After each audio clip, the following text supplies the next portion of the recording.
ආයිබෝවන් තෙරුවන් සරණයි ආයිබෝන් astro Lanka YouTube නාලිකාවත් එක්ක මෙච්චර කාලයක් රැඳිලා හිටීම සම්බන්ධයෙන් ඔබට මාගේ ස්තුතිය නැත්නම් කෘතඥතාවය පළ කරනවා.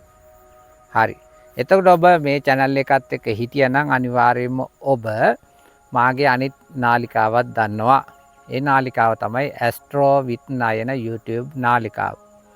ඉතින් ඒ නාලිකාවේ පාඩම් 76ක් පමණ මේ වෙනකොට මම අප්ලෝඩ් කරලා තියෙනවා.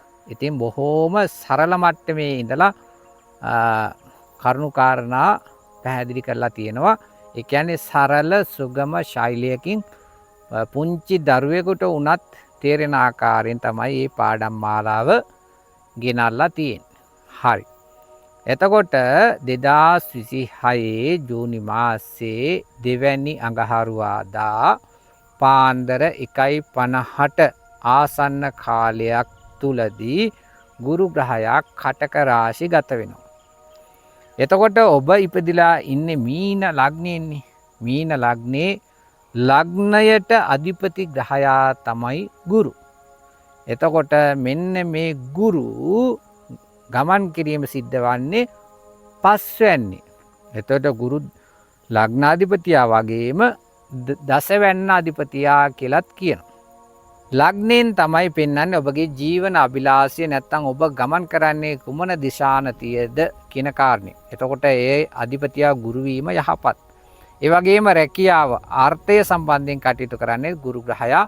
අන්නේ යා තමයි පස්වැන්නට ආයෝජනය කරන තැනට පැමිණලා ඉන්නේ. එතකොට දසවැන්න අධිපතියා සහ ලග්න අධිපතියා පස්වැන්නේ උච්ච වීම ඉතාමත් යහපත්. ආයෝජන කටයුතු වලින් ලාභات වෙනවා. අධ්‍යාපනයට යහපත් වෙනවා. ඔබගේ ප්‍රතිරූපයට සමාජ පිළිගැනීමට ඉතාමත් යහපත් ආකාරයෙන් බලපානවා. ඔබගේ දරුවන්ටද යහපත්.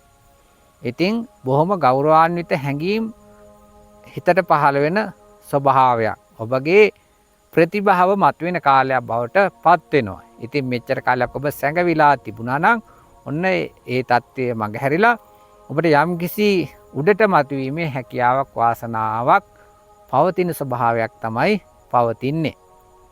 රැකියා කටයුතු සාර්ථක වෙනවා. උසස් වීම් ලබා ගන්නට අවස්ථාව සැලසෙනවා.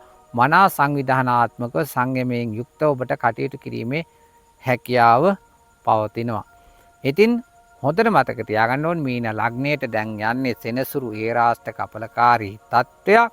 හැබැයි ඒ තත්ත්වයෙන් පීඩණයෙන් ටිකක් මිදිලා කලින් අර කරපු ඔබට චෝදනා යෝජනා තියෙන්නේ නැතිනේ. නඩු හබ එහෙම ටිකක් තියෙන්නේ නැති. වැරදිකාරයෙක් වෙලා ඉන්න ඇති.